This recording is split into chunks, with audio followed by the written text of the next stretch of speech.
Hello everyone, welcome to Knowledge Hub. I hope you all are doing well. So in today's video, we will write Hello World program in C#.NET and discuss the usage of each keyword in code structure. So to write the code in more easy and efficient way, we are going to use Visual Studio 2017, which is developed by Microsoft. So let's start the video.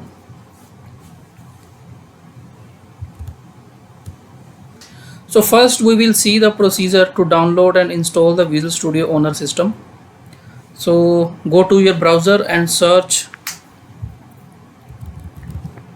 Visual Studio 2017 Community Edition.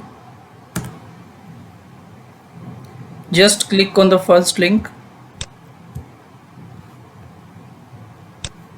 So here you can see. So just move to the older version and expand 2017, click on download.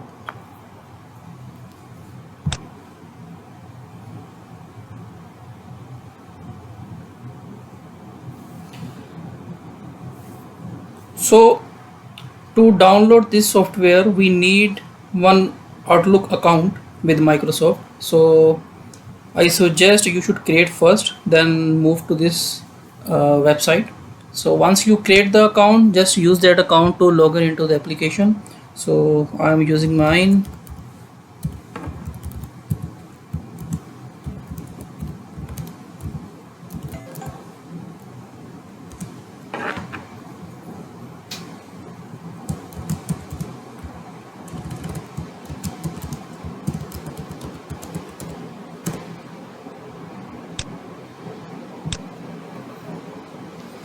So once you log in successfully, you will see the list of all the software additions that we have.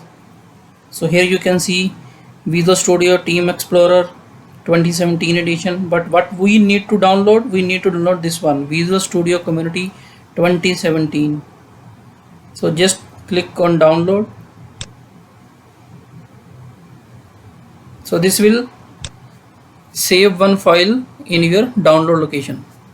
So once it's downloaded, just open the location, go to the location. So this is the file that is downloaded from the Microsoft server. So once you click on that, it will start the installation process.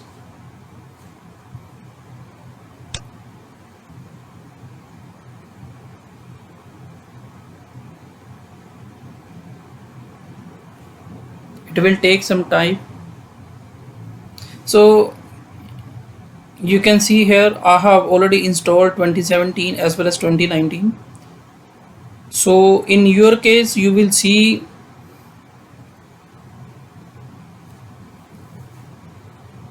so in your case you will see this window.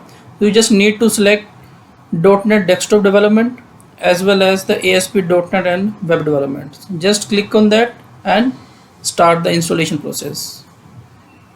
So once you've done that, you just need to go to the Windows Start and search Visual Studio 2017 here. So in my case it is already in the quick search, so I just click on that. Okay, so once you open the Visual Studio, you just need to click on create new project. So in this case we first need to select console app with .NET Framework, and here you need to provide the name. In my case I am just leave it as it is. So also you can change the location where you want to save this project. So I just click on that, okay, and it will take some time and our project is ready to use. So let me increase the font here. Okay, so this is our project structure in the console application. We have app.config file and program.cs file. So if you can see in the program.cs file, we have one class with name program and we have one main method. So in today's video, we need to print hello world on the screen. So let's start to write the code and display the message on the screen.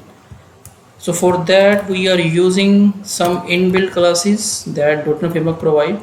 Console.writeLine. This is the method of the class, and here we will pass our string hello world. So if I click on start button, you can see the output. Okay, so what happened? Our program executed the message display on the screen, but it closed the window immediately. So to hold that window to see the output, we need to add one more line of code using the console class with the method name read key.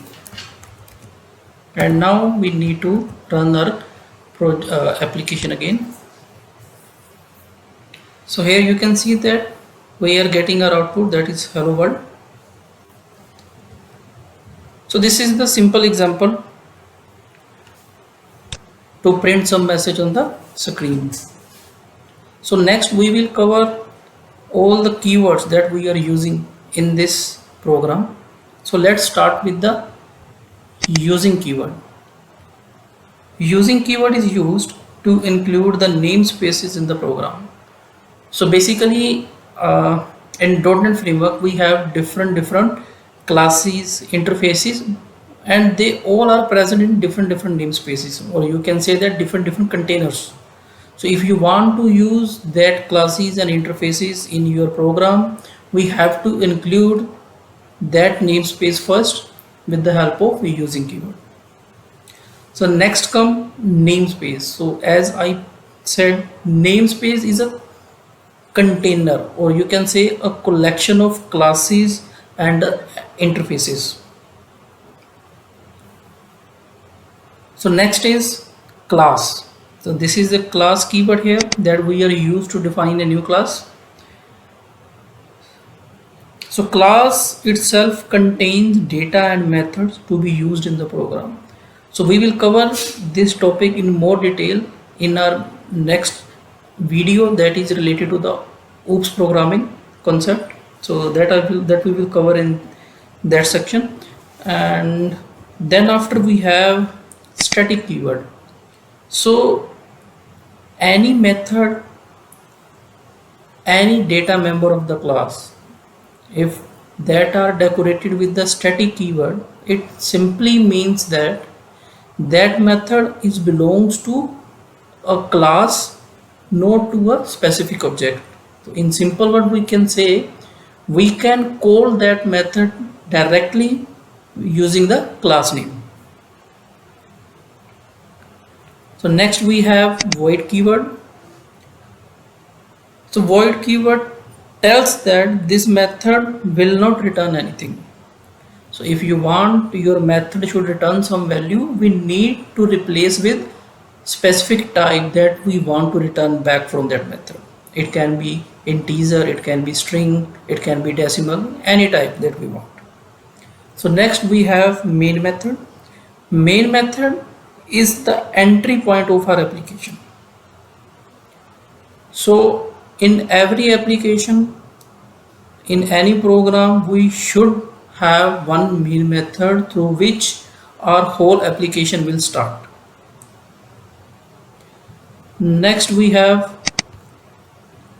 console.writeLine method. So console class is basically present inside the system namespace. So it is a predefined namespace that is provided by .NET Framework.